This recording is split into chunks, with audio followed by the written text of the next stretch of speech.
Hi అండి, అందరికీ నమస్కారం అండి. ఫ్రెండ్స్, మనకి ఇప్పుడిప్పుడే మరొక బ్రేకింగ్ న్యూస్ అప్డేట్ అయితే రావడం జరిగిందండి. అది కూడా ప్రపంచానికి ముంచుకొస్తున్న మరో ముప్పు అంటూ మనకు లేటెస్ట్ అప్డేట్ అయితే వచ్చిందండి. అయితే ఇందుకు సంబంధించిన పూర్తి డీటెయిల్స్ అయితే తెలుసుకుందామండి. వీడియో ఎక్కడ స్కిప్ చేయకుండా చూడండి ఫ్రెండ్స్, అప్పుడే మనకు పూర్తి సమాచారం అయితే అందుతుంది.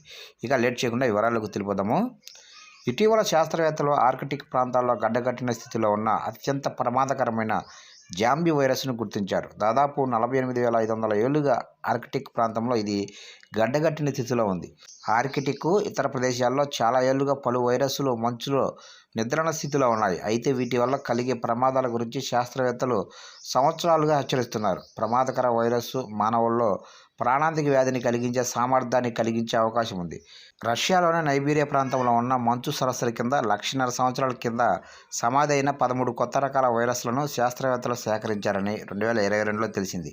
కాగా ఇప్పుడు ఆర్కిటిక్ తదితర ప్రాంతాల్లో మంచు కింద స్తంభింపజేసిన వైరస్ తిరిగి ఉనికిలోకి రాబోతుందని పరిశోధకులు చెబుతున్నారు. ఫెర్మాఫాస్ట్ అనేది భూమి ఉపరితలంపై లేదా దిగువన శాశ్వతంగా సంభవించిన పొర. ఈ పొర మట్టి, కంకర, ఇసుకతో మిళితమైన ఉంటుంది. సాధారణంగా మంచుతో కలిసిపోయి ఉంటుంది. గ్లోబల్ వార్మింగ్ కారణంగా పెరుగుతున్న ఉష్ణోగ్రతల కారణంగా ఘనీభవించిన మంచు కరగటం ప్రారంభించిందని, తొందరలోనే ఈ వైరస్లు ఉనికిలోకి రావచ్చని పరిశోధకులు చెబుతున్నారు. వీటి వల్ల ఎలాంటి నష్టం జరుగుతుందనే విషయం స్పష్టంగా తెలియకపోయినా ప్రమాదకరమైన వ్యాధులను వ్యాప్తి చేస్తాయని అంటున్నారు. అయితే ప్రస్తుతం గ్లోబల్ వార్మింగ్ వల్ల ధృవాల వల్ల ఉన్న మంచు క్రమంగా కరుగుతుంది. దీంతో ఈ వైరస్ల ముప్పు మరింతగా పెరుగుతుంది. ఈ నేపథ్యంలో వైరస్లపై శాస్త్రవేత్తలు పరిశోధనలు చేస్తున్నారు. తాజాగా జాంబీ వైరస్ వల్ల వచ్చే ప్రమాదాలను ఎదుర్కొనేందుకు మంచు శాస్త్రవేత్త ఆర్కిటిక్లో సేకరించిన వైరస్లను మళ్లీ పునరుద్ధరించాడు. ఆర్కిటిక్ టండ్రా, అలాస్కా, కెనడా, రష్యాలోని నైబీరియా ప్రాంతాలు అనేక పురాతన వైరస్కు మంచులో గడ్డకట్టిన స్థితిలో కలిగి ఉన్నాయి.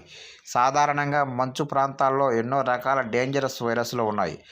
మానవాళికి వాటి వల్ల ఏమైనా ముప్పు ఉందా అనే విషయంపై శాస్త్రవేత్తలు ఎప్పుడూ పరిశోధనలు చేస్తుంటారు. ఈ క్రమంలోనే తాజా పరిశోధనలో ఈ జాంబీ వైరస్ బయటపడింది. ఇలాంటి బ్యాక్టీరియా వైరస్లను పునరుజ్జీవింపజేయడం ద్వారా మానవాళికి ఎంత ముప్పును కలిగిస్తాయో తెలుసుకోవడానికి పరిశోధకులు ప్రయత్నిస్తున్నారు. ప్రస్తుతం ఉన్న యాంటీబయోటిక్స్ వల్ల బ్యాక్టీరియాను కొంతలో కొంత అరికట్టవచ్చు. అయితే వైరస్ ఇందుకు భిన్నంగా ఉంటుంది. సరైన వ్యాక్సిన్ లేకపోతే వైరస్ మానవాళిపై విధ్వంసం సృష్టిస్తుంది. ఇందుకు ఉదాహరణ కరోనా వైరస్. గతంలో నైబీరియాలో మంచు కరగటం వల్ల రెయిన్డీర్లలో ఆంథ్రాక్స్ వ్యాప్తి కారణం అయిన విషయాన్ని పరిశోధకులు గుర్తు చేశారు.